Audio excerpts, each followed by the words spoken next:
WJBF.com. Click, click. The CSRA is full of amazing women. Women who inspire. Women who innovate. Women who lead. That's why News Channel 6 brings you Women to Watch. On the last Wednesday of each month, News Channel 6 recognizes local businesswomen who are making a positive impact in our community. Nominate someone today at WJBF.com. Sponsored by Goodwill.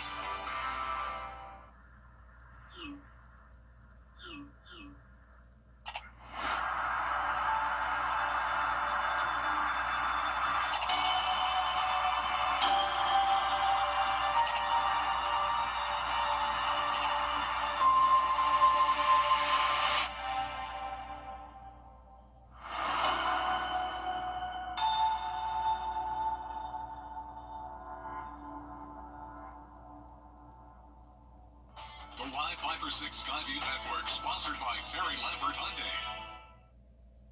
The weekend will start out dry for us, but then we'll see a high chance of rain and storms on Sunday, and that will continue into Monday with the chance of some severe weather and temperatures staying very warm as we head into the new month. I'll break down all the details coming up. Now on News Channel 6 at 6, missing money at a local American Legion post. We'll have the latest on the investigation as your News at 6 starts now. Live from Television Park, this is WJBF News Channel 6 at 6.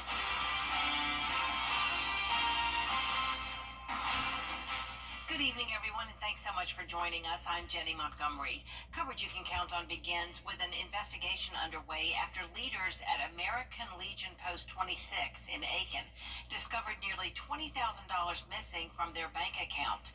Now the post's financial officer has been removed. Graham Lee has the story.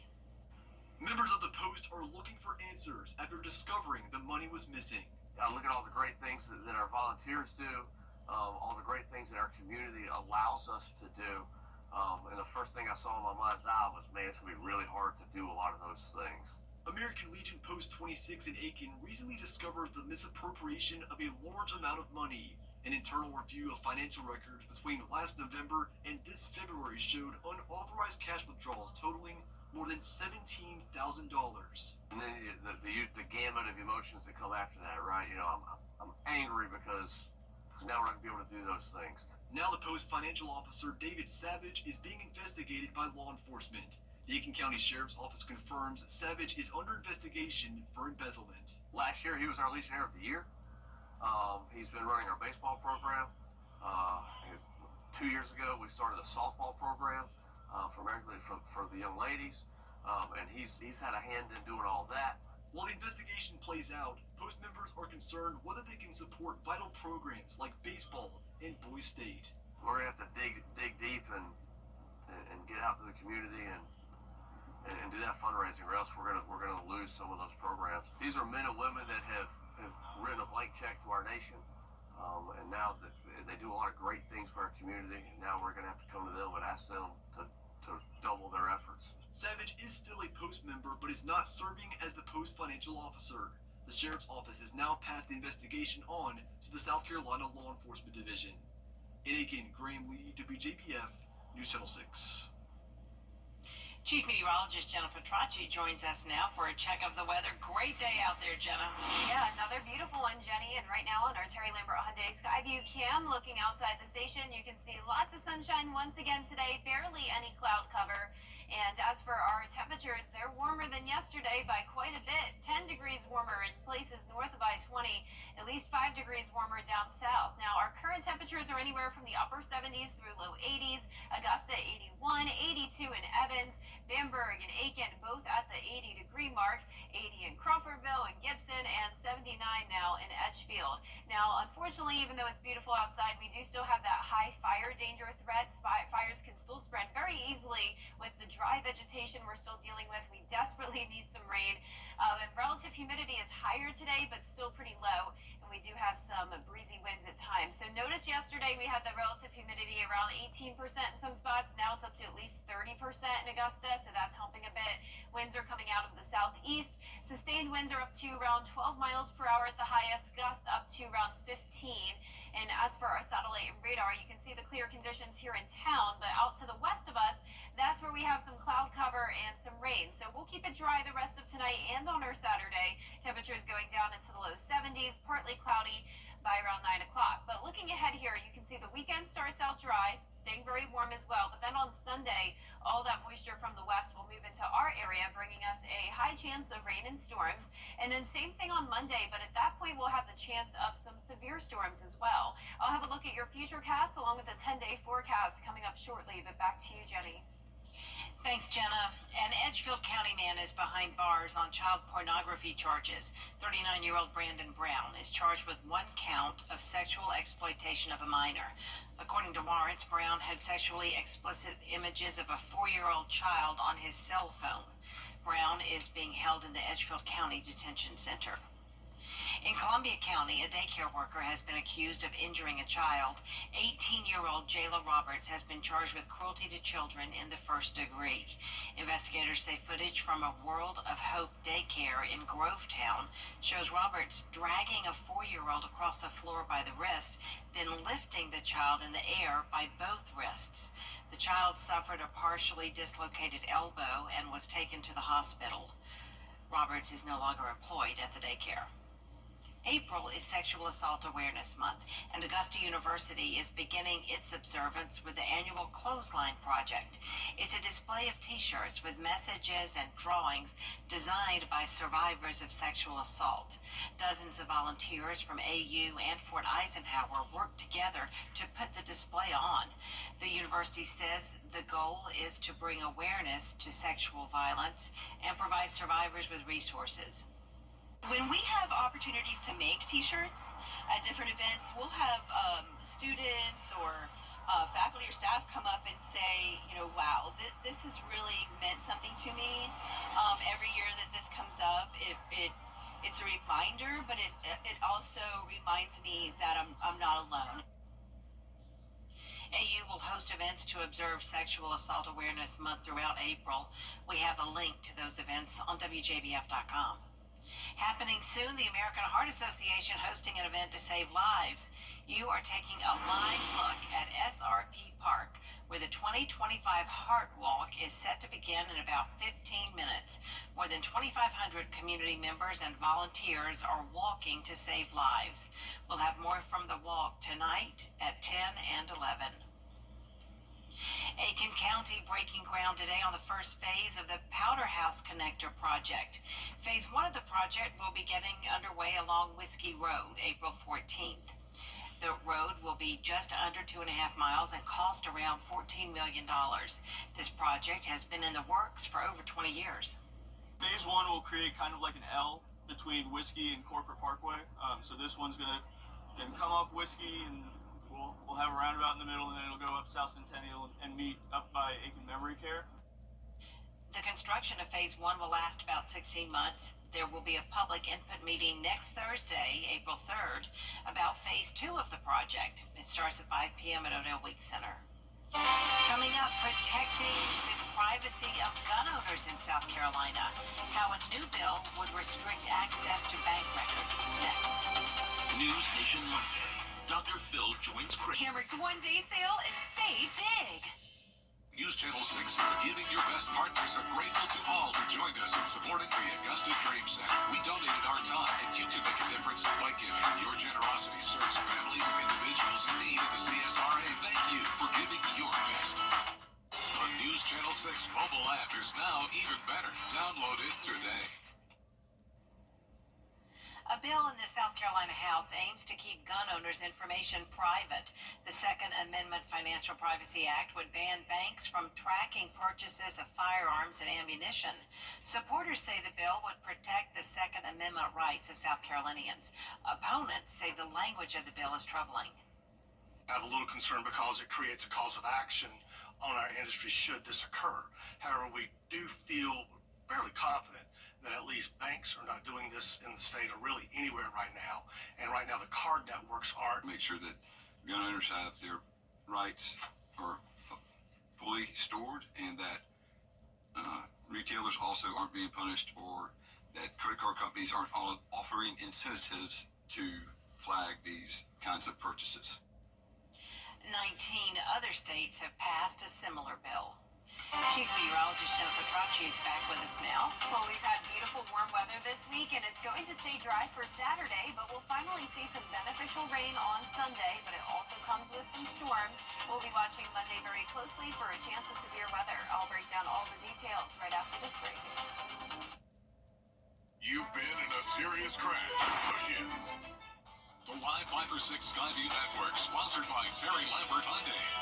Weather headlines on News Channel 6, brought to you by Hickson Roofing. Now, your most accurate forecast with WJBF Live 5 for 6.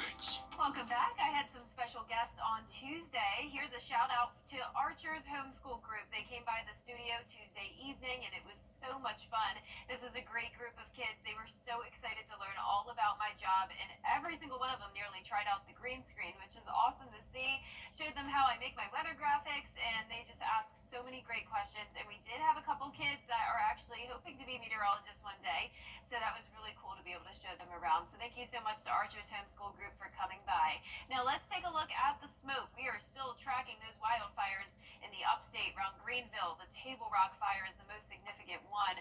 Unfortunately, until we have some higher humidity and the much needed rain come through this weekend, that fire is really having trouble letting up. So right now on our Terry Lambert Hyundai Skyview cam, look how smoky it is here looking from Asheville, and you can see it's windy because the camera is actually shaking.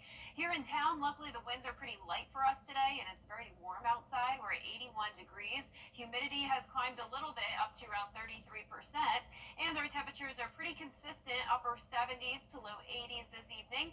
Mostly clear skies here in the two-state, but out to the west of us, we do have the rain and some cloud cover, and this will continue to move towards the east, bringing us some impacts this weekend. Your biking forecast looks great, though, for tomorrow. Saturday, you get the all clear for any outdoor plans. Other than a sprinkle, it will be dry, but more clouds than sunshine, unfortunately. Then dew points are on the rise. This will help with the fire danger concerns. The more humidity, the better. But then on Tuesday, we'll have some drier air briefly taking back over. So let's walk through our futurecast here. We have a lot to talk about. Tonight at 8 o'clock, still mostly clear. And then once again, Saturday's looking dry. Our model's showing a few stray showers. I don't think that'll amount to anything other than a few sprinkles. And then it's staying the same way into Saturday night. Now, Sunday morning looks to stay dry, which is great if you're headed out early for church or anything you have going on. And then as we go into the afternoon, you'll want that rain gear with you, as we will have some scattered showers and storms moving through.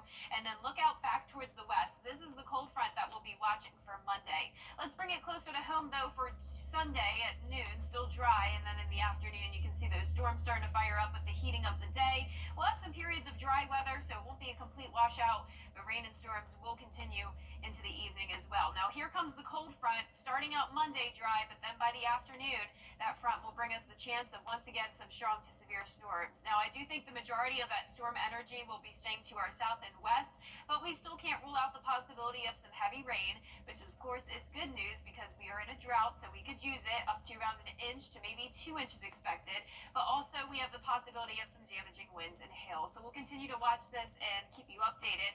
The 10-day forecast is showing us go back to sunshine on Tuesday, staying warm though, so that cold front will not be cooling us down. In fact, we're actually warming up big time next week. 88 by next Saturday, with some more beneficial rainfall chances throughout that first week of April.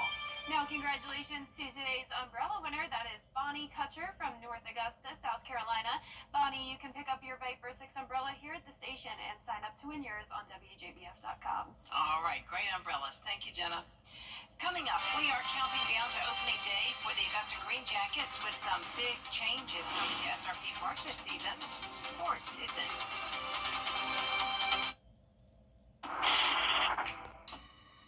For years, WJBF News Channel 6 and our partners have championed local families through our Children First campaign. Together, our mission has always been to strengthen our community by uplifting children and their families across the CSRA. Count on News Channel 6 as we make a difference in the lives of local children. To learn more, visit WJBF.com. Facebook.com/Children First. WJBF News Channel 6's Children First initiative is sponsored by Bridgestone and by Costco Law Firm. Closed captioning on News Channel 6 is sponsored by Hearing Associates of South Carolina. The Coffee Club on News Channel 6, sponsored by Honda Cars of Aiken. Now, WJBF sports coverage you can count on. Right now, as we speak, the South Carolina Gamecocks are on the court battling a tough Maryland Terrapin squad in Birmingham at the NCAA Tournament's Sweet 16 round. Again, taking on 4-seed Maryland. Last I checked, they had a little bit of a lead heading into the halftime. Tough opponent. We'll have a full cup. It's 50-48 Maryland actually right now. We'll have a full recap for you at 10 and 11 tonight. The Augusta Green Jackets are excited for some new look swag this season that they're going to debut as the single A Atlanta Braves affiliate announced the Augusta Azaleas moniker and alternate uniform. Now these threads pay homage to those pretty and pink flowers that are super prevalent in the Augusta area during this time of year. The Jackets will don the new look unis during April 18th and 19th home games against the Myrtle Beach Pelicans. Let's stay at SRP Park. We're 1 week away from opening day for the Jackets. When you visit SRP Park this season, you'll notice some changes. The biggest is to the left field concourse, where the grass berm by the Green Jackets bullpen has been replaced by a group picnic area where tables can be rented. Now, there will also be new food options, including items themed for that game's opponent and a popcorn stand serving a variety of the ballpark staple. The Green Jackets are ready for you to visit. The Green Jackets are ready to go. We've got April 4th is opening day, but on top of that, 66 games of just fun and excitement. We've got 13 fireworks shows, 11 giveaways all throughout the season, t-shirts, soccer jerseys, bobbleheads, and we also have a few more promotions that we haven't quite revealed yet. We'll take you behind the scenes at SRP Park and have everything you need to know to get you ready for opening day and so much more tomorrow morning. Join me for 6 Sports Saturday tomorrow morning at 9:30 right here on News Channel 6. Well, it seems like every golfer, golf club, right? Every golf team in Augusta brings out their best stuff when Masters time approaches, and Payne College is no exception to that. Payne College head coach Andre Lacey has been leading the program for a year and a half, and already they can boast a championship pedigree. Last year, while Lacey was still fresh on the job, the Lions women's golf team journeyed to Katy, Texas, and came back with championship hardware after winning the National Women's Collegiate Golf Championship. Now, they're getting set to head back to Texas to compete in it again, and this time, the coach says he's much more comfortable. It's one of those things, like, you don't believe it until it happens. And as a rookie collegiate coach, all I knew was to try to keep my ladies motivated. They did the work. They practiced, they put in the time and the effort to get out there. So I was just a guiding light, if you will. In terms of this year, still just as excited. Definitely got a little bit more grasp on things. And the Lady Lions depart for Katy, Texas tomorrow on Saturday morning, and they'll be competing, Jenny, through April the 2nd. So congrats to them and best of luck to them in Texas. Certainly. All right, Gabriel, thank you so much. We'll be right back.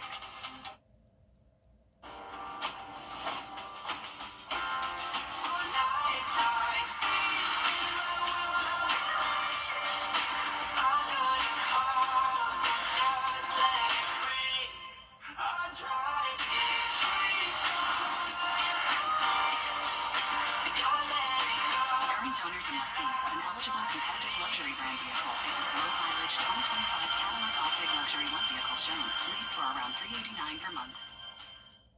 Augusta Regional Airport is helping you escape to new destinations this golf tournament week with direct flights to Austin, Chicago, Detroit, Miami, Minneapolis, New York City, Philadelphia, Phoenix, and White Plains, in addition to Atlanta, Charlotte, Dallas, and DC. This opportunity only comes around once a year. Don't miss your chance to fly direct from Augusta Regional Airport to 14 exciting destinations. For details and to book your flight, visit flyags.com. Each year, Augusta, Georgia.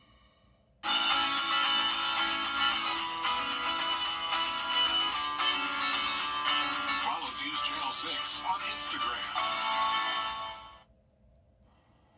We are going to have a dry start to the weekend weekend, but then a high chance of rain and a few storms on Sunday, and then that chance of strong to severe storms Monday, followed by sunshine Tuesday. Very warm all of next week, upper 80s eventually, with slight rain chances continuing. It's about that time of year again, and that means we'll be seeing traffic pick up. So when it comes to drivers, what does a recent survey say about who is the worst? They're out there somewhere with George Escala. Master's Time meets motorists from near and far. We treat them well. We like company. So which state drivers are the best treat? Reader's Digest put out a survey of which state has the worst drivers. So is it Georgia or South Carolina? South Carolina. Why do you say that? I've just seen them. They're awful. They don't know how to drive here. I live here, but they don't know how to drive here. Georgia for sure. Georgia. No doubt. It's a toss-up. I would say South Carolina, having driven around most of the state. According to the survey, South Carolina is 19th for worst drivers, bottom 50%. And Georgia is 34, top 50%. So the Palmetto State takes the cake between the two. Wow, that's surprising. But which state is number one for worst drivers? Florida. So motoring around here at Masters Time, here's the rule. Watch out for South Carolina, but really watch out for Florida. No, Massachusetts. No, Massachusetts. I got you. Georgia. No, Massachusetts. I got you. But really worry about drivers from Massachusetts. yes. So when traffic starts to pick up, be on the lookout for drivers who come from Boston, please. Out there somewhere in Augusta, George Escala, WJBF, News Channel 6. That's pretty funny. Yeah, I feel like Massachusetts is just one of those states you don't think of. You forget about it a lot. Yeah. Even though there's Boston there. But. Right. Hopefully nobody from Boston's watching. Search for the missing. Here at home, deadly floods and wildfires, and